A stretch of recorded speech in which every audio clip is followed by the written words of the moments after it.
तो hello everyone, ICT virtual classes में आपका बहुत बहुत स्वागत है। तो जैसा कि आप जानते हैं, ग्रेविटेशन यानी कि गुरुत्वाकर्षण पाठ हमने पूरा कर लिया है और आज हम इसके न्यूमेरिकल्स स्टार्ट कर रहे हैं, यानी कि क्वेश्चन शुरू कर रहे हैं। तो जल्दी से इसके न्यूमेरिकल में पहला क्वेश्चन मैं आपके सामने रख देता हूं। तो पहला क्वेश्चन यहाँ पर है कि a body weighs 63 newton on the surface of the earth. A body weighs 63 newton on the surface of the earth.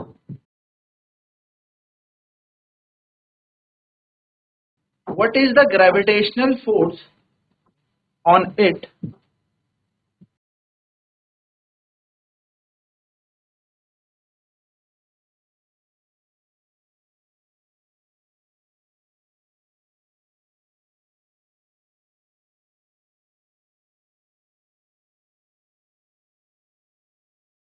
What is the gravitational force on it at a height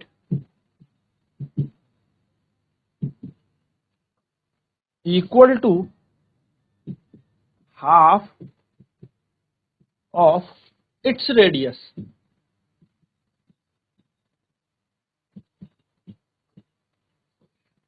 question कह रहा है एक वस्तु जो है 63 Newton की है पृथ्वी की सतह पर। What is the gravitational force on it? इस पे गुरुत्वाकर्षण बल क्या होगा उस ऊंचाई पर जब ये पृथ्वी की त्रिज्या के आधी ऊंचाई पर चली जाएगी। यानी कि हमने इसे सतह से ऊपर भेज दिया और इतने ऊपर भेज दिया कि पृथ्वी की सतह के आधा पहुंच चुकी है, यानी कि जितना रेडियस है ना अर्थ का, उसका हाफ हाइट पे भेज दिया। ठीक है, मैं इसे हिंदी पे भी लिख देता हूं। एक वस्तु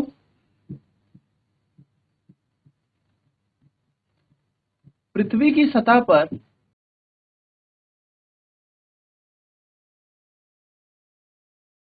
63 न्यूटन की है, यानी कि 63 न्यूटन की है। वस्तु का हमें क्या निकालना है? What is the gravitational force? वस्तु पर गुरुत्वाकर्षण बल, वस्तु को पृथ्वी की त्रिज्या के आधे या आधी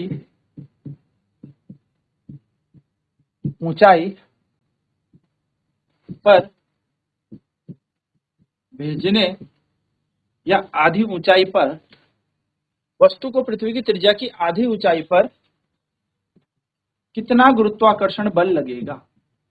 चलिए इसे निकाले फटाफट से।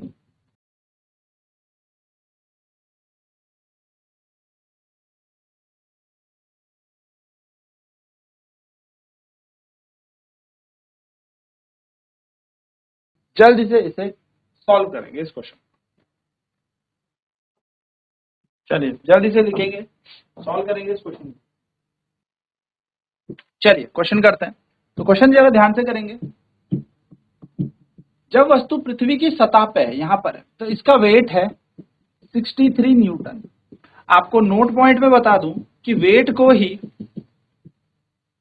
ग्रेविटेशनल फोर्स कहा जाता है।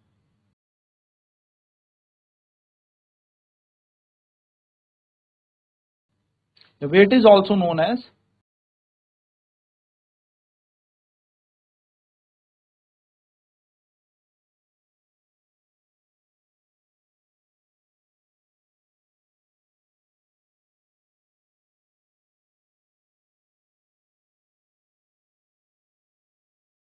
यानी कि भार को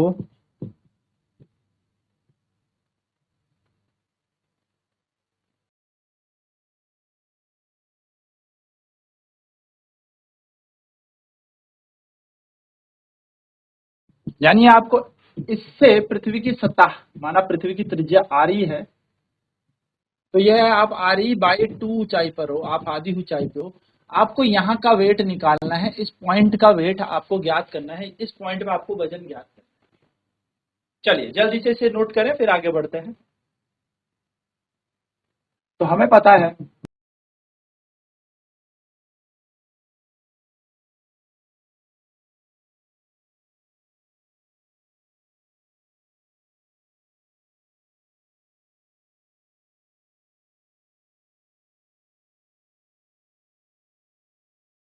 हम एक्सेलरेशन ड्यू टू ग्रेविटी निकालते हैं एक हाइट पे, ठीक है। We know that the acceleration due to gravity at height above earth surface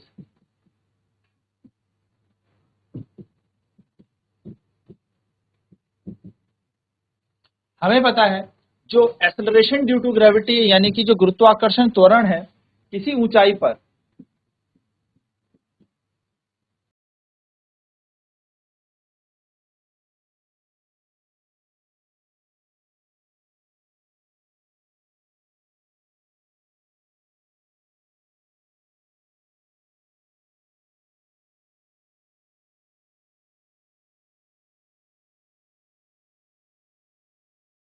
कैसे दिया जाता है, G dash is equal to G upon 1 plus H by R E का होल स्क्वायर, जहां पे जी को हम कहते हैं एक्सेलरेशन ड्यू टू ग्रेविटी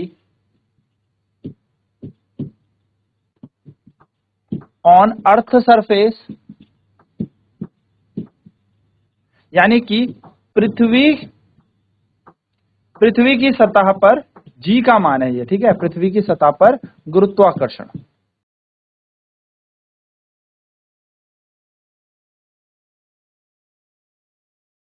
और जो जी डैश होता है हमारे पास वो होता है ग्रेविटी एट हाइट एच,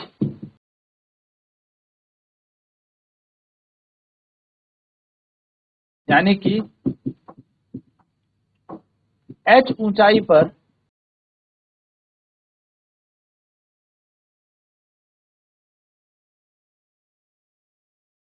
गुरुत्वाकर्षण। तो अगर एच ऊंचाई पर गुरुत्वाकर्षण जी डैश है तो जी डैश का सूत्र हमने लिख ही दिया है, जी 1/h/r/e का होल स्क्वायर। हमें तो वजन निकालना है, तो वेट निकालने के लिए हमें क्या करना पड़ेगा, मल्टीप्लाई करना पड़ेगा, यानी कि गुणा करना पड़ेगा बोथ साइड बाय m।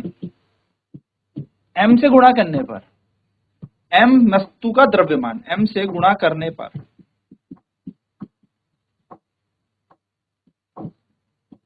तो जैसे ही हम m से गुणा करेंगे आप देखेंगे ये बन जाएगा mg डैश बराबर mg अपॉन में 1 प्लस h/r/e का होल स्क्वायर।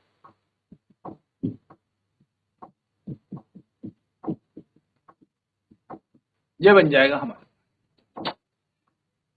ये mg डैश कहां पर वेट होगा, उस h ऊंचाई पर वजन होगा, क्योंकि वेट का फॉर्मूला क्या होता है, वेट इज इक्वल टू होता है मास इंटू ग्रेविटी mg, भार बराबर द्रव्यमान गुणा गुरुत्वीय त्वरण होता है। तो ये उस ऊंचाई पर, उस h ऊंचाई पर हमारा वजन आ गया उस वस्तु का। ये है पृथ्वी की सतह का वजन। देखो क्वेश्चन में उसने क्या दिया है, क्वेश्चन में उसने बोला है जो h है वो re का आधा है, या हम ये कह सकते हैं जो re है वो 2h के बने मिलके बनी है। तो यहां लिख सकते हैं हम h की जगह हम लिख सकते हैं या तो re/2, या h को h छोड़ो और re की जगह लिख दो 2h, कोई दिक्कत नहीं, इसका होल स्क्वायर। तो W डैश ये कितना न्यूटन था, 63 न्यूटन था पृथ्वी की सतह पर।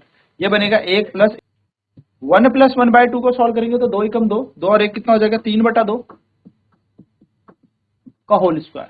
तो W dash is equals to आ जाएगा 63, 3 का स्क्वायर होता है 9 और 2 का स्क्वायर होता है 4, तो ये बन जाएगा 63 इंटू 4, ये 4 से ऊपर चला जाएगा 9, तो 9 एकम 9, 9 सतह 63, यानी कि 28 न्यूटन। उस ऊंचाई पर जो वेट आएगा वो कितना आएगा, 28 न्यूटन, यानी कि जब हम पृथ्वी की त्रिज्या के आधे ऊंचाई पर चले जाएंगे, यानी कि 3200 किलोमीटर पृथ्वी की सतह से ऊपर चले जाएंगे, क्योंकि पृथ्वी की त्रिज्या है 6400 किलोमीटर, तो अगर हम उससे ऊपर 3200 चले जाएं तो वहां पर इस वस्तु का वजन जो 63 न्यूटन यहाँ है पृथ्वी पर, वो बताएगी 28 न्यूटन। और यही है हमारा फोर्स ऑफ ग्रेविटी।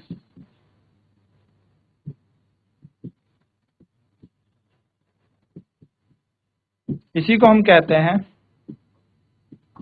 गुरुत्वाकर्षण बल। चलिए नोट करेंगे इसे फटाफट से। तो ग्रेविटी एट हाइट h यानी कि गुरुत्वाकर्षण h ऊंचाई पर किस सूत्र से दिया जाता है, g डैश, इस ऊंचाई पर जो g डैश है वो है g/1 plus h upon re का होल स्क्वायर। दोनों साइड को m से मल्टीप्लाई क्यों किया गया, दोनों साइड को m से गुणा करने का बेसिक रीजन ये था कि ये यहाँ पर क्या बन जाए, वेट बन जाए।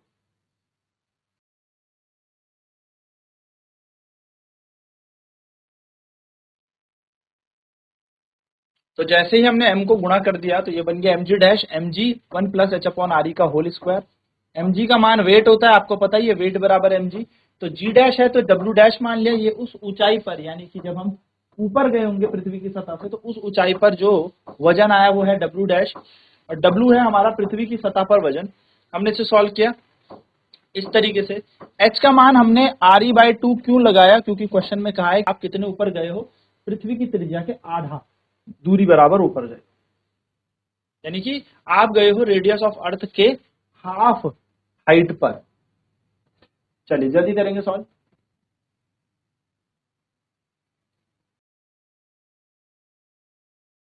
तो W डैश बराबर क्या आ गया, देखो W का मान 63 दिया था, हमने लगा दिया, 1 प्लस 1/2, 2 एकम 2, 2 और 1 3, तो यहाँ पर आ जाएगा 3/2, तो 3/2 का होल स्क्वायर। W डैश ऐसे ही 63, ऐसे ही 3 का स्क्वायर हो जाएगा 9, 2 का हो जाएगा 4, ये 4 चला गया ऊपर, ये हो जाएगा 63 इंटू 4/9, 9 से काटेंगे 63, इट विल बिकम 7, 7 4 जा 28, 28 न्यूटन आ जाएगा फोर्स ऑफ ग्रेविटी। यानी कि उतनी ऊंचाई पर जो पृथ्वी की रेडियस के हाफ हाइट पर आप गए हो, यानी कि आप पृथ्वी के त्रिज्या के आधी ऊंचाई पर गए हो, तो वहां पर आपका गुरुत्वाकर्षण बल हो जाएगा 28 न्यूटन का, फोर्स ऑफ ग्रेविटी आ जाएगी हमारे पास 28 न्यूटन। चलिए जल्दी से लिखेंगे, फिर बढ़ते हैं अगले क्वेश्चन की तरफ।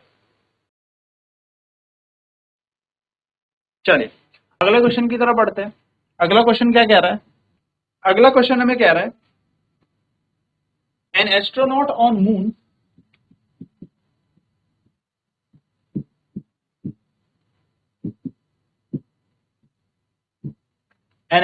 ऑन मून या at moon measure acceleration due to gravity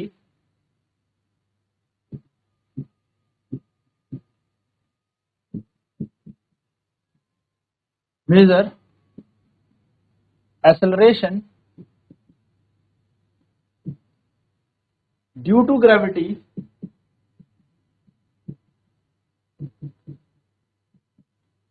to be 1.7 meter per second square. He knows that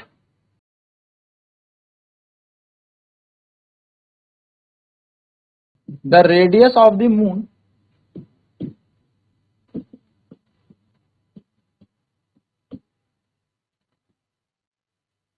is 0.27 times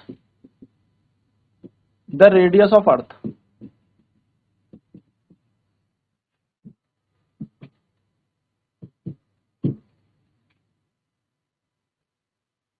What is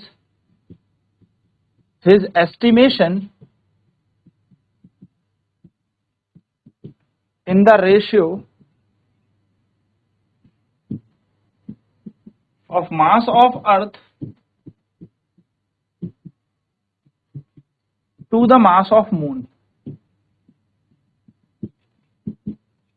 बहुत ही आसान क्वेश्चन है, पर थोड़ा ध्यान से करेंगे। गिवन जी की वैल्यू ऑन अर्थ, यानी कि ग्रेविटी की वैल्यू जो अर्थ पे है वो है 9.8 मीटर पर सेकंड का स्क्वायर। आराम से करेंगे, क्वेश्चन को ध्यान से पढ़ेंगे। देखो क्वेश्चन कह रहा है कि एक जो एस्ट्रोनॉट है चांद पे गया और चांद पे उसने ग्रेविटी कितनी मेजर की, चांद में उसने ग्रेविटी मेजर कर ली 1.7 मीटर पर सेकंड स्क्वायर। अर्थ में जो ग्रेविटी थी वो हमें दे रखी है कि 9.8 मीटर पर सेकंड स्क्वायर।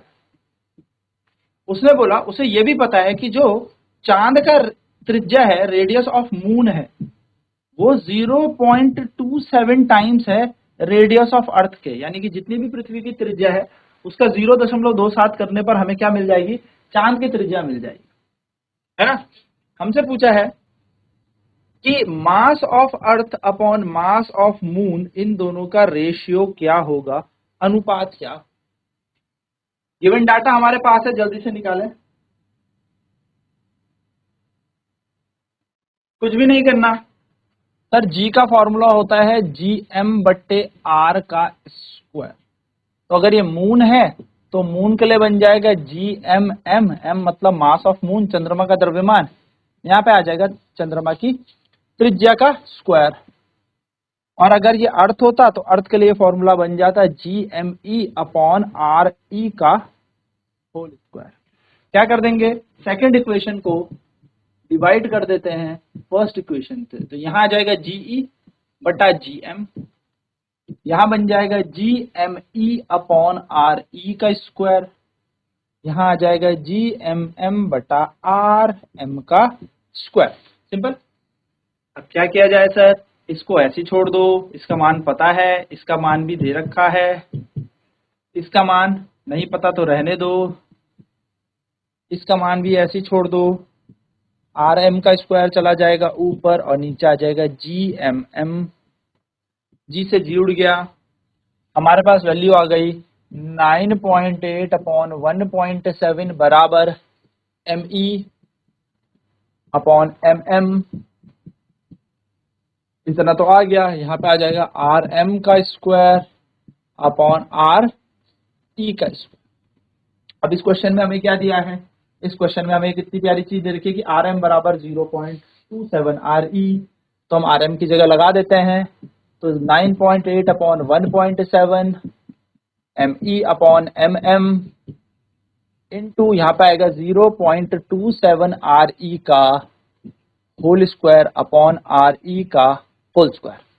बस सॉल्व कर दो, पॉइंट से पॉइंट हट गया, 98/17 ME/MM, यहाँ पर आ जाएगा 27। अच्छा एक मिनट है, इसको ऐसे छोड़ दो, 2.27 का स्क्वायर RE का स्क्वायर बटा RE का स्क्वायर, ये दोनों भी कट गए, है ना। चलिए जल्दी से नोट करें, क्वेश्चन क्या बन जाएगा, बन जाएगा 98/17 0.27 का स्क्वायर, और यहाँ पर आ जाएगा mass of earth to the mass of moon, पृथ्वी बटे चंद्रमा के द्रव्यमान का अनुपात। यही हमें निकालना है, तो गणित कहती है इसे अकेला छोड़ दो, यहाँ ये पूरा मल्टीप्लाई होकर चला जाएगा, 0.27 यहाँ से हटेगा 100 ऊपर आएगा, यहाँ से हटेगा 100 ऊपर आएगा, तो हमारा आंसर बन गया 98 गुणा 100 गुणा 100 बटा 17 गुणा 27 गुणा 27। बस इसे सॉल्व करना है, आपका आंसर आपके पास आ जाएगा।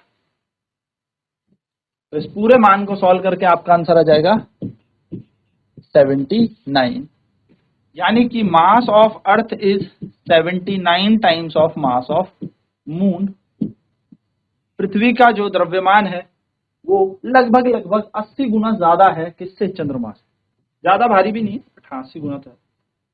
मतलब अगर चंद्रमा 1 किलो का है तो पृथ्वी 80 किलो की है, चंद्रमा 1000 किलो का है तो पृथ्वी 8000 किलो की है, 80 से गुणा करते हैं। चलिए फटाफट से नोट डाउन। इस तरीके से आपको ये क्वेश्चन निकालना था, तो क्वेश्चन अभी करते रहेंगे, यानी कि आने वाली क्लास में भी हम क्वेश्चन करेंगे। तो आज की क्लास में इतना ही। आई होप ये आपको क्वेश्चन समझ में आ गए होंगे कि किस तरीके से आपको कैलकुलेशन करनी है, किस तरीके से वैल्यू पुट करनी है, क्या दिया होता है, कैसे रखना है और क्या हमारे फॉर्मूले। तो आज की क्लास में इतना ही करेंगे, अगली क्लास में से आगे बढ़ते हैं। तो ICT वर्चुअल क्लासेस में जुड़ने के लिए बहुत बहुत धन्यवाद। आपका दिन शुभ।